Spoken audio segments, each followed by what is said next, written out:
नमस्कार मित्रों। आज मैं आपको ये बताऊंगा जब चंद्रमा मेष राशि की कुंडली में नवम भाव में धनु राशि में हो तो उसके क्या परिणाम होते हैं और उसके क्या उपाय आपको करने चाहिए।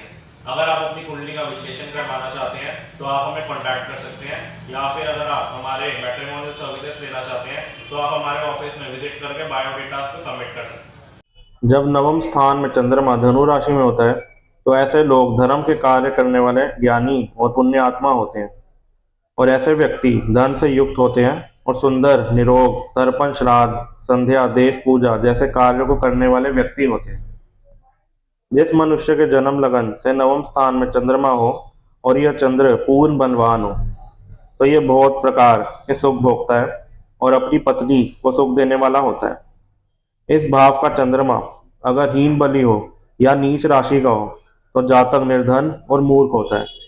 ऐसे जातक गरीबों और दुखियों की सहायता करने वाले व्यक्ति होते हैं और इनको पुत्र भी हो सकते हैं। ऐसे व्यक्ति को चंद्रमा की दशा में अच्छे फल मिलते हैं, और अगर बृहस्पति की स्थिति इस कुंडली में शुभ हो तो दशा की शुभता 20% और बढ़ जाएगी।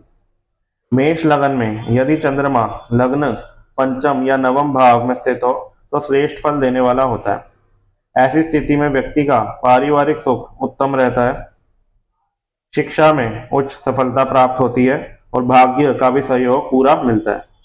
जब नवम भाव में चंद्रमा स्थित होते हैं तो व्यक्ति के अंदर पिता के प्रति लगाव जगाता है, और ऐसे व्यक्ति धार्मिक प्रवृत्ति के होते हैं और आध्यात्म के क्षेत्र में भी आगे बढ़ते हैं।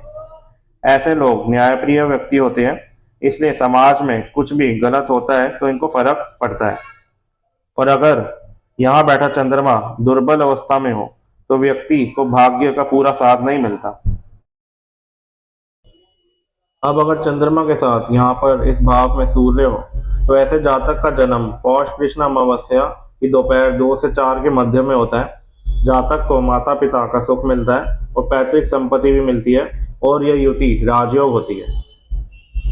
अगर चंद्रमा के साथ यहाँ पर मंगल हो तो ये लक्ष्मी योग बनता है और जातक इससे जो है खूब धन कमाता है। चंद्रमा के साथ अगर यहाँ पर बुध हो तो ऐसे जातक महान पराक्रमी होते हैं और दोस्तों से भी लाभ होता है। चंद्रमा के साथ अगर यहाँ पर बृहस्पति हो तो यह गजकेसरी योग बनता है और नवम भाव में बृहस्पति स्वग्रही होकर बलवान रहते हैं। ऐसे जातक को पिता की संपत्ति तो मिलती है और संतान भी आज्ञाकारी मिलती है, और ऐसे जातक की राजनीति में जीत भी होती है। अगर यहाँ पर चंद्रमा के साथ शुक्र हो तो ऐसे जातक को उत्तम वाहन मिलता है और उनके माता पिता से भी धन मिलता है। चंद्रमा के साथ यहाँ पर अगर शनि हो तो ऐसे जातक का व्यापार अच्छा चलता है और जातक अच्छा धन भी कमाता है। अगर चंद्रमा के साथ यहाँ पर राहु हो तो भाग्योदय में बहुत ही संघर्ष करना पड़ता है और किस्मत भी मेहनत के बाद चमकती है। अब अगर चंद्रमा के साथ यहाँ पर केतु हो तो वह जातक को सफलता तो देता है, लेकिन सफलता प्रथम प्रयास से नहीं मिलती। अब बताते हैं इसके उपायों के बारे में। आपको धर्म कर्म के कार्य करने हैं, मंदिर जाकर दान करना है, पूजा पाठ करना है, तीर्थ यात्राएं करनी है, इससे आपको बहुत ही फायदा होगा। दूसरा उपाय आप ये कर सकते हैं कि आपको चंद्र यंत्र अगर आप धारण कर सकते हैं तो धारण कर लीजिए।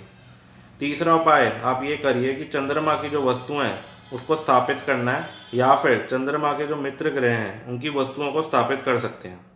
चौथा उपाय आप ये कर सकते हैं कि अपना चरित्र जो है वो ठीक रखें। इन 4 उपायों में से आप कोई भी उपाय कर सकते हैं, उनसे आपको जो है लाभ होगा।